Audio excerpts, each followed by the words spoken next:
आणि यानंतर आजच्या या सत्राला चरित्र ग्रंथातील जीवनमूल्य आपल्यासमोर ठेवण्यासाठी आदरणीय श्रद्धेय प्रातस्मरणीय श्री नितीन दादाजी बनकर यांना मी या ध्वनिक्षेपकावर सादर आमंत्रित करतो.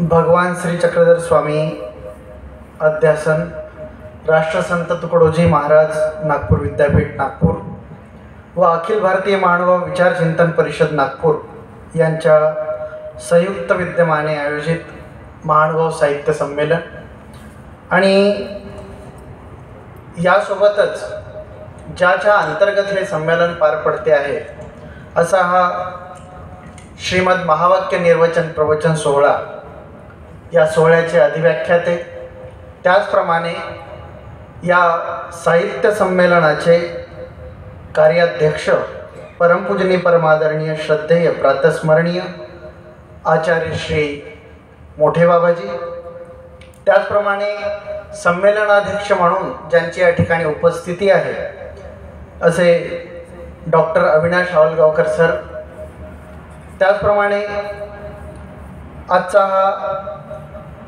5वा परिसंवाद आणि या परिसंवादाचे अध्यक्ष प्राचार्य डॉक्टर राघव चौरे सर पुणे, आत्ताच ज्यांनी महानुभाव साहित्याच्या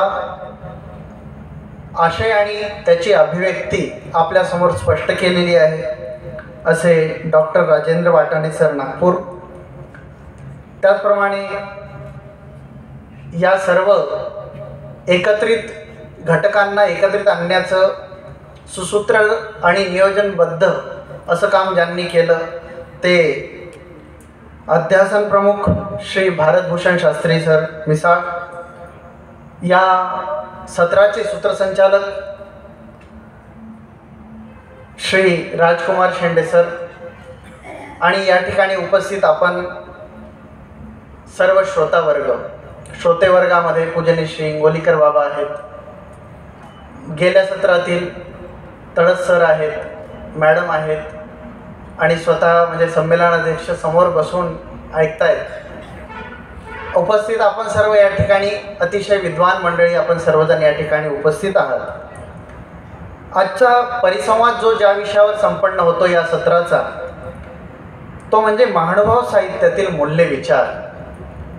हे जे महानुभाव साहित्य आहे, आत्ता सरांनी या साहित्याचा आशय आणि याची अभिव्यक्ती आपल्यासमोर स्पष्ट केलेली आहे की महानुभाव साहित्य, तसं महानुभाव हा एक भक्ती संप्रदाय, परंतु भक्तीच्या संकल्पनेला स्पष्ट करीत असताना किंवा भक्तीचा विचार प्रदर्शित करीत असताना त्याला एक वाङ्मयीनदृष्ट्या एक वेगळ्या पद्धतीचं एक महत्त्व आहे.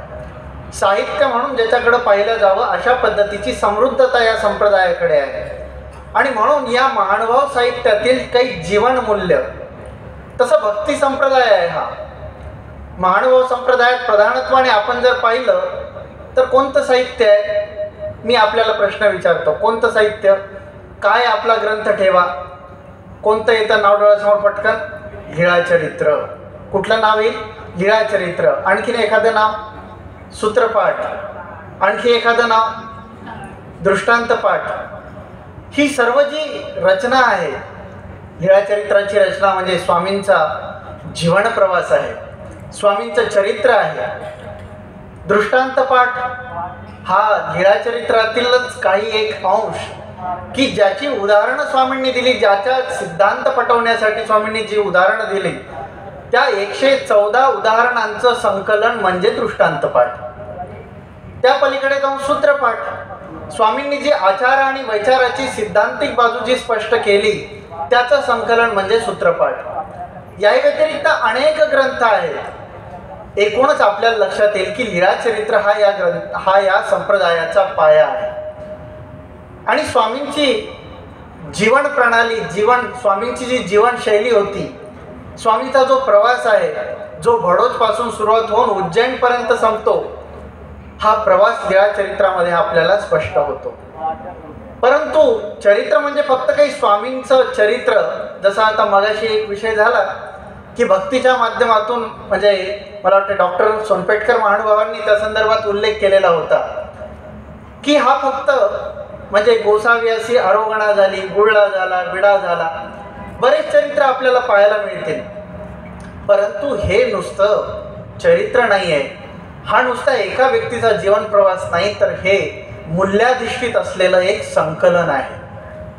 याच्यामध्ये जीवन मूल्यांची जाणीव आम्हाला दिसते. इथे जीवन मूल्य स्पष्ट होतात आणि त्या जीवन मूल्यांचं दर्शन जे घडतं त्याच्याच बाबतीचं चिंतन आजच्या या 5व्या सत्रात आपण करणार आहोत. काय आहेत आमची जीवन मूल्य? माणूस जीवन जगतो म्हणजे काय जगतो? सकाळी उठला, झोपेतून उठला, खाल्लं पिल्लं, झालं, जीवन एवढ्यावरही चालू शकतं तुमचं. झालं, जेवण केलं, पुन्हा घरी बसून राहिलं, चालू शकतं. जीवन जगावं नाही लागत, तो वेळ सुरू आहे, ती चालू आहे, ते त्या पद्धतीत सुरू असतं. मग जीवनाचा विचार म्हणजे नेमका काय? जीवन म्हणजे नेमकं काय? त्या जीवनाला परिपुष्ट करणारी साधनं नेमकी कोणती आहेत? याचा विचार म्हणजे मूल्य आहेत. की इथे परस्परांमध्ये वर्तन करत असताना किंवा स्वतःची आचरणशैली तपासत असताना कुठल्या मूल्यांची जाणीव असली पाहिजे, याचं दर्शन चरित्र ग्रंथातून घडतं. म्हणून आजच्या संवादाचा विषय, मी आपल्याशी जो संवाद करतोय तो फक्त लीळा चरित्रावर नाही आहे. आपण विषय नीट जर स्पष्टपणे वाचला असेल तर चरित्र ग्रंथातील जीवनमूल्य असा विषय आहे. मग चरित्र ग्रंथ फक्त स्वामींचं आहे का? स्मृतिस्थळ हाही चरित्र ग्रंथ आहे. आचार्यांचं चरित्र तिथे स्पष्ट होतं.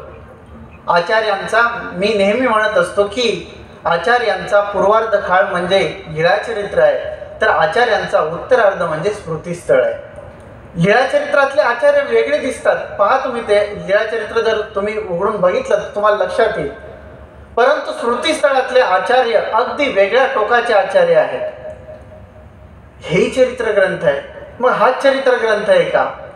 आपण महावाक्यामध्ये संबंध लावायला शिकलेलो आहोत, आहे की नाही? मग हेच आहे काय? हीच शक्ती आहे काय? हेच गुण आहे काय? हेच एक चरित्र ग्रंथ आहे का? नाही. वृद्धाचार हाही चरित्र ग्रंथ दिसतोय, ज्याच्यात चरित्र आलेलं आहे. भास्कर भट्टांचं आहे. परशुरामदास त्याच्यामध्ये पाहायला मिळतात. इतकंच नाही तर महानुभावांची अन्वय स्थळे आणि महानुभावांचा इतिहास प्रकरण हे सुद्धा चरित्र ग्रंथातून आम्हाला स्पष्ट होतं की हे सुद्धा चरित्र ग्रंथ आहेत. आणि यातून अनेक प्रकारची जीवन मूल्य अगदी विखुरलेली आहेत की ज्यातला एक एक संदर्भ उचलावा आणि त्याच्यावर तासनतास बोलावं, इतक्या सुंदर आणि आशय घन असलेली ही जीवन मूल्य आहेत. यातल्या काही मूल्यांचं स्पष्टीकरण आपण नेहमी पाहत असतो, ज्याचा पुनर्विचार या संमेलनामध्ये कालपासून पुनर्उद्घोषित झालेला आहे. अहिंसा, मगाशी झालेलं सत्र, अहिंसेचा विचार, प्रत्येक वक्त्याच्या तोंडी मला वाटतं अहिंसा हा शब्द होता. बरेचसे मूल्य आहेत की जे आपण स्पष्टपणे पाहिले, जे समाजामध्ये वावरताना कशा पद्धतीनं वावरावं, जिथे स्वतःचं संगोपन कसं करावं, समाजाचं संगोपन कसं करावं, पारिवारिक संगोपन कसं असावं, याचं दर्शन तिथे घडतं. परंतु काही मूल्य आणखीनही अधोरेखित झालेली नाहीत, त्याविषयी बोलल्या गेलेलं नाही आहे. ठीक आहे, सत्य बोलावं स्वामींनी सांगितलं.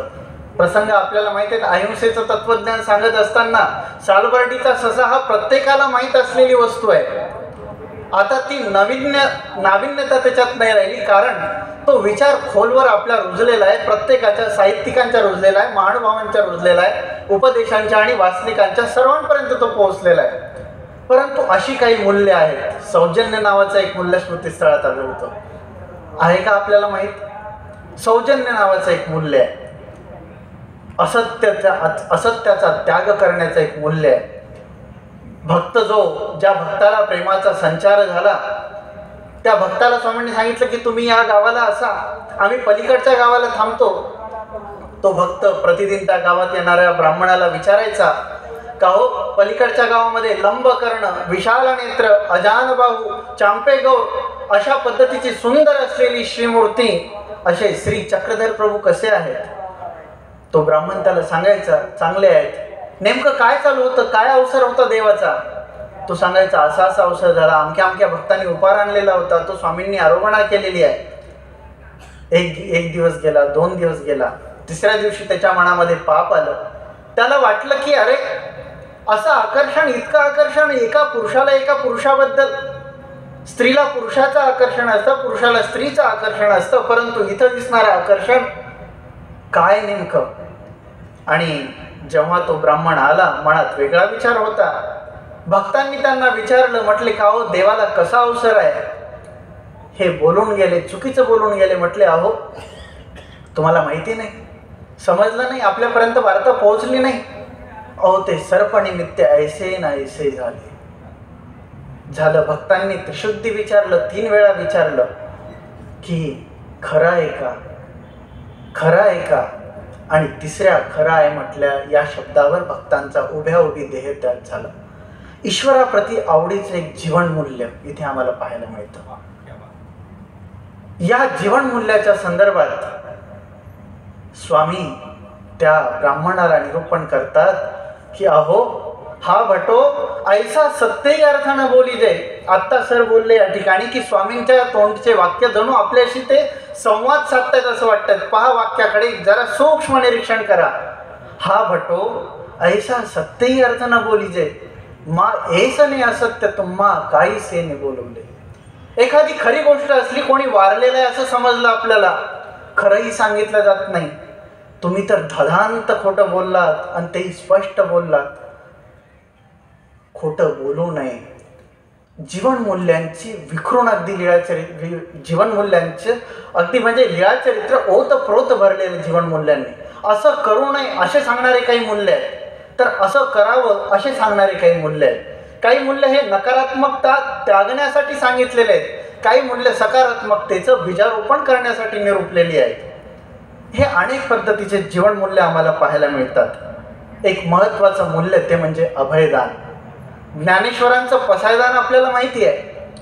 ज्ञानेश्वरांनी म्हटलेलं पसायदान कदाचित आपण शाळेत म्हटलेलं असेल. आता विश्वात्मके देवे येणे वाग्यज्ञे तोषावे, तोषोणी मज द्यावे पसाय दान हे. परंतु चतुर्विध भूतग्रामाला अभय देणारं स्वामींचं सूत्र हे किती विश्वात्मक आहे याची जाणीव करून जातं. की चतुर्विधा भूतग्राम अभय द्यावे, ज्याच्यामध्ये कुठल्याही पद्धतीचं जीव मात्र शिल्लक राहिलेलं नाही. चतुर्विध भूतग्राम 4 प्रकारचे, जारज, अंडज, स्वेदज आणि उद्भिद. याच्या पलीकडे उत्पत्तीच नाही. तुम्ही तुमचं वर्तन असं असलं पाहिजे की तुमचं अभय, तुमच्यापासून कोणालाही भीती वाटता कामा नये. किती सुंदर जीवनमूल्य आहे. आम्ही जातो, गेल्यानंतर कोणाला तरी भीती वाटते, कोणाच्या तरी अंतःकरणामध्ये विदारकता येते आहे. आज आम्ही पाहतो जगामध्ये खरं तर या जीवनमूल्यांची इथे नाही, मला वाटतं तिथे जे युद्ध चालू आहे तिथे हे जीवनमूल्य सांगणं अपेक्षित आहे. तिथे अशी एखादी जर संमेलन झालं तर निश्चितच स्वामींच्या लीळाचरित्रातील वाक्यांचा तिथे उद्घोष होईल, यात शंका मानण्यात जातं. कारण ही जी जीवनमूल्य आहेत, ही जीवनमूल्य तिथे आवश्यक आणि तिथे गरजेची आहे. अभयदान, स्वामी सांगतात की चतुर्विध भूतग्रामाला अभय देणारं असं तुमचं व्यक्तित्व असलं पाहिजे, असं तुमचं आचरण असलं पाहिजे. अहिंसा हे जीवनमूल्य आहे. आचरणातच नाही, बोलण्यात तुमची विनम्रता असली पाहिजे. तुमच्या बोलण्यातून पुढच्याला कुठल्याही पद्धतीचा कुसंस्कार होता कामा नये. तुमच्या बोलण्यातून पुढचा हा सुखावला गेला पाहिजे. झाला प्रसंग असा, भटोबास, प्रसंग मोठा आहे, मी फक्त संदर्भ आपल्याला सांगतो. भटोबास पुजाऱ्याला आवाज येताना अगाये गुरुवा, भटोबास बोलून गेले. स्वामी सांगतात काही महात्मा नववसित. हे महात्म्याचं लक्षण नाही आहे. महात्मा म्हणजे ज्याचा आत्मा, ज्याच्या आत्म्यामध्ये आचार्य श्री सारंगव्यास पुजदेकर 16व्या शतकातील एक अत्यंत विद्वान अशा पद्धतीचं एक व्यक्तिमत्व, ज्यांनी महात्मा या पदाची व्याख्या केलेली आहे, जी कुठल्याही ग्रंथात आली नाही. संदर्भ निघाला म्हणून या ठिकाणी ती व्याख्या सांगतो की महंत जो परमेश्वर तोची आत्मा जयाचा तो महात्मा. जो परमेश्वर महंत असं परमेश्वराला म्हणावं आणि तो परमेश्वर ज्याचा आत्मा आहे असा तो महात्मा. तू महात्मा नाही आहेस का? स्वामी सांगतायत की तुमच्या तोंडी असे वाक्य शोभून दिसणारे नाही आहेत. स्वामी शिक्षा पण करतायत आणि इथे आम्हाला हेही लक्षात येतं की वेळ प्रसंगी शिक्षा पण करण्याची सुद्धा गरज असते. कुठल्याही गोष्टीचा विचार करत असताना कौटुंबिक जीवनात असेल, सामाजिक जीवनात असेल, शिक्षापणाची गरज असते. आणि स्वामी भट्टोबासांना शिक्षा पण करतायत की तुमचं तोंड हे अशा पद्धतीचं बोलता कामा नये की ज्याच्यातून पुढच्याच्या अंतःकरणामध्ये कुठल्याही पद्धतीचं दुःख उत्पन्न होईल. पंचगंगा ब्राह्मणाचं उदाहरण येतं. पंचगंगा ज्याच्या 5 मुली होत्या आणि त्या 5ही विधवा झालेल्या मुली, सगळेजण त्याला पंचरांडा म्हणून आवाज द्यायचे. एकदा ते स्वामींच्या भेटीला येतात आणि स्वामी त्यांना म्हणतात, या पंचगंगा हो. हे प्रिय वक्तेपण, हे प्रिय वक्ते, हे जे प्रिय वक्ता असणं, हे बोलणं.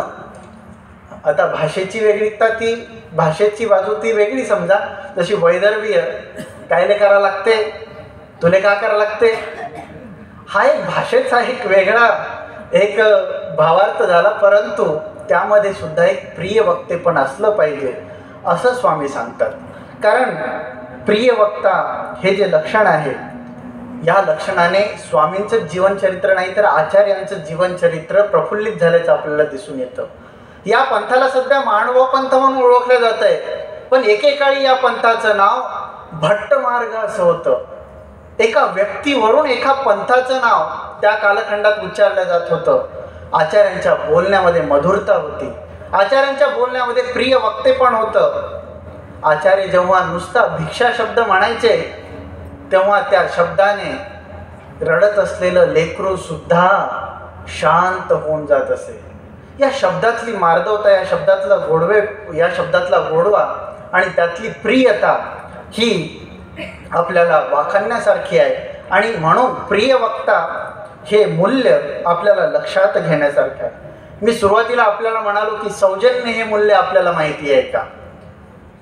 स्मृतिस्थळामध्ये सौजन्य नावाचं एक मूल्य येऊन गेलेलं आहे. हे सौजन्याचे कार्य किंगा. सौजन्य काय मूल्य आहे? आता आपण सौजन्य हा शब्द वेगळ्या अर्थाने वापरतो. एखादं बॅनर वाचलं तुम्ही, त्याच्या खाली लिहिलेलं असतं यांच्या सौजन्याने. आम्हाला फक्त तेवढ्या पुरता सौजन्य हा शब्द समजला, पण त्याची जी परिभाषा आहे ती स्मृतिस्थळातून स्पष्ट होते. प्रसंग असा झाला, आचार्यांना तहान लागलेली होती. आचार्यांनी कोणाच तरी जवळ शिष्य होता, त्याला सांगितलं, अरे पाणी पियायला घेऊन ये. रस्त्यात आटनक्रमाने चालत असलेल्या हा मार्गक्रम होता. आता तो शिष्य गेला, इकडे तिकडे शोधाशोध केली पाण्याची, कुठे पाणी मिळेना. मग आता काय करावं? समोरच त्याला एक डबकं दिसलं ज्याच्यामध्ये किडे पडलेले होते. ज्या डबक्यातल्या पाण्याचा वास येत होता. आणि त्याला स्वामींचं सूत्र आठवलं. अरे हो, स्वामींनी तर हेच सांगितलेलं आहे, तुम्हा बोडी गंगा समानची व किंगा. तुम्हाला बोडी म्हणजे डबक्याचे उदक आणि गंगा म्हणजे गंगेचे पवित्र असलेलं पाणी. हे सगळं तुमच्यासाठी सारखं असलं पाहिजे. त्याने पटकन त्या सूत्राचं आचरण करण्याचं ठरवलं. पटकन आपल्या जवळचा लोटा काढला, त्याच्यात पाणी भरलं आणि तो आचार्यांकडे घेऊन आला. आचार्य त्यांनी पाहिलं, पाण्यात हिरवटान होतं, पाण्यामध्ये दुर्गंधी येत होती. आचार्यांनी पहिले ते पाणी हातात घेतलं आणि ते संपूर्ण लोटा पिऊन टाकला. पहा, आचार्यांचं जीवनचरित्र म्हणजे एक मूल्याधिष्ठित असलेलं चरित्र आपल्याला दिसून येतं. आणि पाणी पिल्यानंतर आचार्य त्याला सांगतात, पाणी कुठून आणलं होतं? म्हटलं, एक डबकं दिसलं तिथून पाणी आणलं. म्हटलं, अरे डबक्यातलं पाणी आणू नये. अहो आचार्य, स्वामींनी तर सांगितलेलं आहे, तुम्हा बोडी गंगा समानची व्हावे. तुम्हाला बोडी आणि गंगा समानच असलं पाहिजे. आचार्य सांगतात, तू म्हणतोय ते खरं आहे, बरोबरही आहे, स्वामींनी असंच सांगितलेलं आहे. परंतु धर्म मात्र याला परवानगी देत नाही. कारण जिथे स्वात्मनी आणि परस्मिनचा विचार येतो तिथे स्वतःसाठी जेव्हा तुम्ही आचरण करता तेव्हा तुमच्यासाठी जीवनमूल्याचं आचरण करताना, वचनाधिष्ठित आचरण करताना स्वतःसाठी बोडी गंगा समान. परंतु जेव्हा पाणी दुसऱ्याला देत आहात, दुसऱ्याला संपातात, तेव्हा बोडी ते बोडीची, गंगा ते गंगाची. किती सूक्ष्म विचार आहे. किती सूक्ष्म मूल्य आहे. आम्ही मूल्यांचं विचार करत असताना स्वतःचं आचरण तपासण्याची आम्हाला गरज आहे. जेव्हा माझ्यावर एखादं असते किंवा मला जेव्हा एखादी गोष्ट हवी असते तेव्हा कशी हवी असते? चांगली हवी असते. परंतु पुढच्याला देताना जाऊ दे नाही असं दिलं तरी चालेल, असं नाही चालणार. कारण मूल्य जे आहे ते संस्कार मूल्य, ते जीवन मूल्य आचार्य समजून सांगतायत की हे सौजन्याचे कार्य आहे. असाच एक प्रसंग झाला. एक भिक्षुक कपडे धुत होते, सोबत कुठल्या तरी दुसऱ्या भिक्षुकाचे कपडे धुत होते. आचार्य त्यांना निक्षून सांगतात स्वतःचे कपडे धुताना काय करावं? फक्त पाण्यातून काढून टाकले तरी चालतील, परंतु पुढीलाचे कपडे धुताना मात्र ओपविजय तपविजय हे सौजन्याचे कार्य किंगा. हे काय सौजन्याचं कार्य आहे. समाजामध्ये आपण जेव्हा दुसऱ्याशी, आपण समाजात राहणारे व्यक्ती आहोत. मनुष्य हा समाजाच्या अधीन असलेला प्राणी आहे, समाज जीवनामध्ये वर्तणारा प्राणी आहे. आणि त्याचा दुसऱ्याशी संपर्क येताना, पुढच्याशी वर्तन करताना कसं असावं. मी एका ठिकाणी एक हिंदीतलं सुभाषित वाचलेलं होतं. धर्म म्हणजे नेमकं काय, धर्माची परिभाषा म्हणजे नेमकं काय. त्या सुभाषितकाराने लिहिलेलं होतं, धर्म की परिभाषा खुद के लिए कठिन और दूसरों के लिए सरल, ये धर्म की परिभाषा है. बस एवढं जर समजलं, आम्ही धर्माधिष्ठित मूल्य जगायला शिकलो. महानुभाव साहित्यातील जीवन मूल्यांचा विचार करत असताना स्मृतिस्थळ आम्हाला स्पष्टपणे हे आदेश देतं. आणि म्हणून इत्यादी मूल्य आम्हाला पाहायला मिळतात. अनेक मूल्यांची यादी माझ्याकडे आहे. वेळ म्हणजे अगदी मपित आहे, मोजकं आहे. काही मूल्य आपल्याला त्याही पलीकडे शिकवतात. समाजामध्ये करुणा आणि तुमचं हृदय हे समाजाप्रती कसं असलं पाहिजे, हे तुमच्यासाठी द्रवीभूत असलं पाहिजे. एक प्रसंग स्मृतिस्थळामध्ये येतो. विनायक बास नावाचे एक साधक एका घरी भिक्षेला जातात. भिक्षा आवाज देतात. घरातून रडणाऱ्या लेकराचा आवाज येत असतो. आणि लक्षपूर्वक जेव्हा पाहतात तेव्हा ते लेकरू उखरडी निजेले असे. इतकी गरीब परिस्थिती आहे त्या घरची की त्या खाली त्या पाळण्यामध्ये त्या मुलाला टाकण्यासाठी वस्त्रसुद्धा नाही आहे. विनायक बास स्वतःचं उपरणं काढतात आणि त्याच्या तळी घालतात. ते लेकरू रडायचं थांबतं. जेव्हा हा प्रसंग आचार्यांपर्यंत पोहोचतो तेव्हा आचार्य म्हणतात, हे विनायक दायेची करणे. हे अशा पद्धतीची समाज भावना, अशा पद्धतीची एक द्रवीभूत भावना ही साधकाच्या अंतःकरणात असली पाहिजे. साधकच नव्हे, प्रत्येक मनुष्य मात्राच्या ठिकाणी इतर मनुष्य मात्र जर कुठे दुःखिस्त असेल तर तिथे उपस्थित होणं हा साधकाचा धर्म आहे. साधक म्हणजे जो अलिप्त झालेला आहे असं आपण समजतो कधी कधी. तो अलिप्त झालेला आहे तो वेगळ्या अर्थाने, बाकी तो समाजाच्या उपयोगात्मक दृष्टीने काम करतोय, हीच साधकाची खरी व्याख्या आहे. आणि याचं स्पष्टीकरण आपल्याला स्मृतिस्थळ ग्रंथात पाहायला मिळतं. अनेक उदाहरणं. परमप्रीती हे मूल्य आहे. ईश्वराची तुम्ही लेकरे प्रेम करा हो परस्परे, हे मूल्य. आपापसामध्ये द्वेष भावना नको, आपापसामध्ये प्रेमाची भावना असली पाहिजे. मी अन्वयस्थळ ग्रंथाचा उल्लेख केला मागाशी. अन्वयस्थळ हाही चरित्र ग्रंथ आहे. याच्यामध्ये एक सुंदर प्रसंग येतो. लाड कामराज जे बेदरचे तिथले अधिकारी आहेत आणि या लाड कामराजांच्या तिथे विसोबास नावाचे जे साधक, जे उपदेशी आहेत, जे नामधारक आहेत, जे महानुभाव पंथाचे साधक आहेत, त्यांनी बंदीखान्यात टाकलेलं. आणि ती वार्ता जे म्हणजे स्थळपोथी भाष्यकार की ज्यांचं संकलन एकत्रित केलेलं आहे असे आचार्य श्री गुर्जर शिवबास यांच्यापर्यंत ही गोष्ट समजते. गुर्जर शिवबास लाड कामराजांकडे जातात. लाड कामराज सुद्धा उपदेशी आहेत आणि तिथे जातात आणि तिथे पोहोचल्यानंतर त्यांचं आदरातिथ्य केलं जातं. जेवायच्या ताटावर ते आरूढ होतात आणि तिथे गेल्यानंतर पहिला घास उचलतात आणि हातात धरतात. म्हणतात, का हो कामराज? अहो म्हटले, एक वासनिक तो बंदीशाळेमध्ये आहे, मला अन्न ग्रहण करण्याचा काय अधिकार आहे? पहा, प्रसंग अगदी हृदय द्रवून टाकणार आहे. आचार्य श्री गुर्जर सुभाष लाड कामराजांना म्हणतायत की विशोबासासारखा वासनिक आणि तो बंदिशाळेत आहे, तो जेलमध्ये आहे, मी अन्न ग्रहण नाही करू शकत. परमप्रीती कशी असावी ते थांबलेले आहेत तिथेच.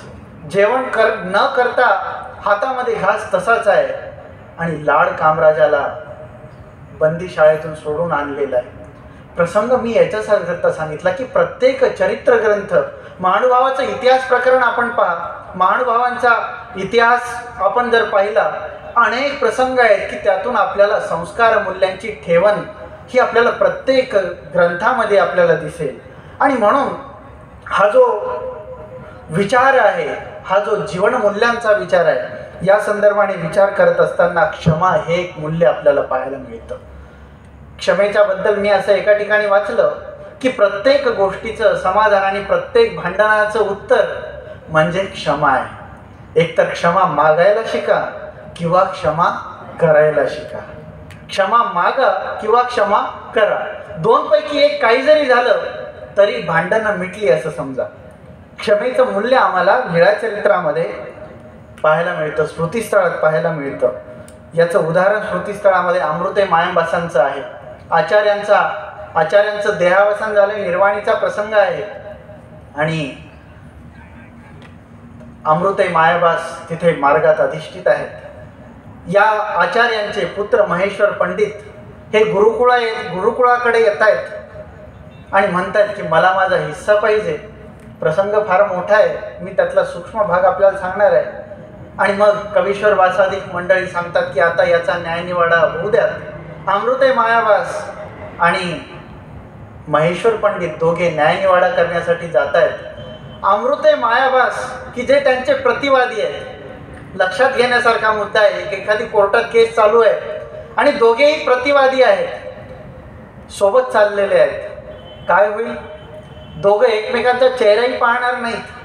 परंतु इथे प्रसंग वेगळा दिसतोय. अमृते मायावास गावात जात आहेत, रस्त्याने दोघे चाललेले आहेत. दुपारची वेळ झालेली, अमृते मायावास गावात जातात, भिक्षा मागतात आणि त्यातली अर्धी भिक्षा प्रतिवादी असलेल्या महेश्वर पंडितांना देत आहेत. म्हटले घ्या, ही भिक्षा तुमच्याकरता आणली. त्यांनी चुपचाप ती खाऊन घातली.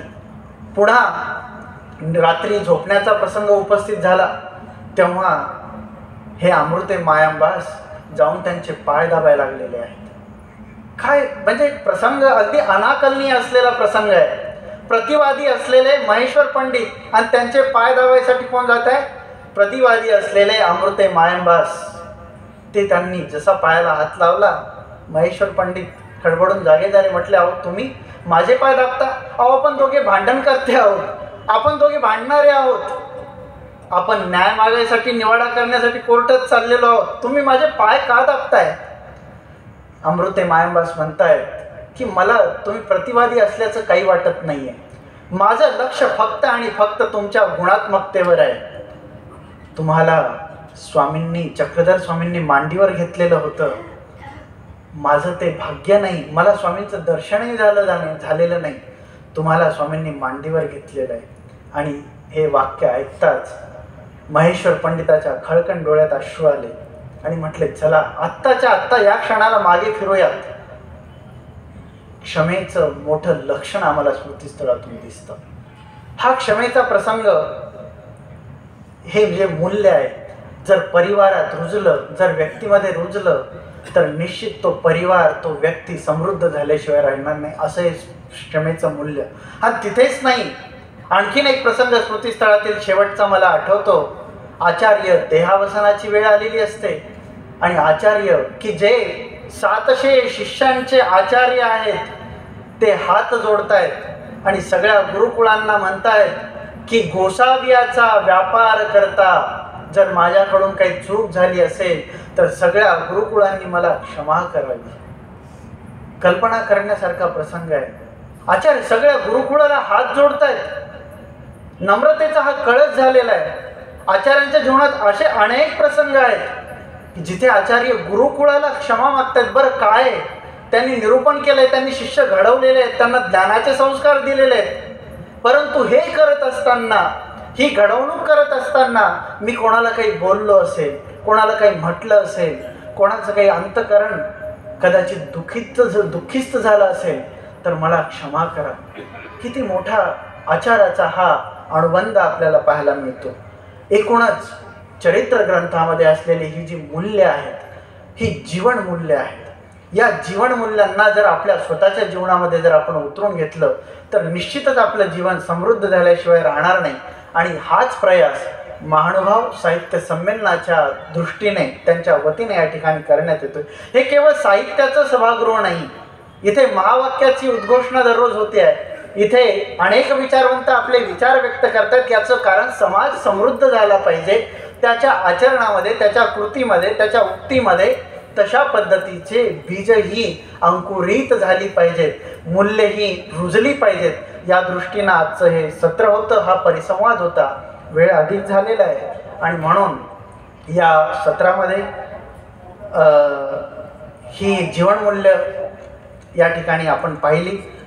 आणखीन बरंच काही बोलण्यासारखं होतं, परंतु भरतशास्त्रींनी हा या ठिकाणी मला विषय दिला आणि सेवेला मी कितपत न्याय दिला हे संमेलनाध्यक्ष आणि उपस्थित आपण सर्व ठरवू शकाल. बाकी मी एकदम या गुरुकुळातील एक शेवटचा पाईप म्हणून ही सेवा या ठिकाणी संपवलेली आहे. ही झालेली सेवा सर्वज्ञ श्री चक्रधर प्रभूंच्या चरणी समर्पित करतो आणि माझ्या लांबलेल्या विचाराला या ठिकाणी विराम देतो.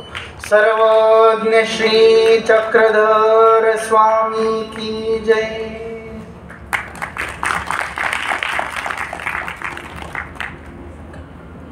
धन्यवाद दादा. अतिशय सुंदर असं, म्हणजे आपण नागपूर नगरीमध्ये आहोत. आमचं नागपूरवासियांचं खरं म्हणजे अवभाग्य आहे की आमचं नागपूर नगरीला आदरणीय श्रद्धेय नितीनदादाजी बांदकर लाभलेले आहेत. आणि म्हणून पुन्हा एकदा आपण त्यांचं जोरदार टाळ्यांनी स्वागत केलं पाहिजे. खरं म्हणजे तुमच्या सर्वांच्या वतीनं जिभेवर झालेली जखम बरी होते, परंतु जिभेने झालेली जखम बरी करता येत नाही, ती अंतःकरणात खोलपर्यंत पोचते. दादांचा स्वभाव असा आहे की अगदी प्रिय वक्ते या असावे या सूत्राप्रमाणे दादांचं निरूपण असते. तुमच्या जिभेला अजिबात जखम होणार नाही अशा पद्धतीचं निरूपण दादांनी केलेलं आहे. पुन्हा एकदा जोरदार टाळ्या आपण त्यांचं. आणि यानंतर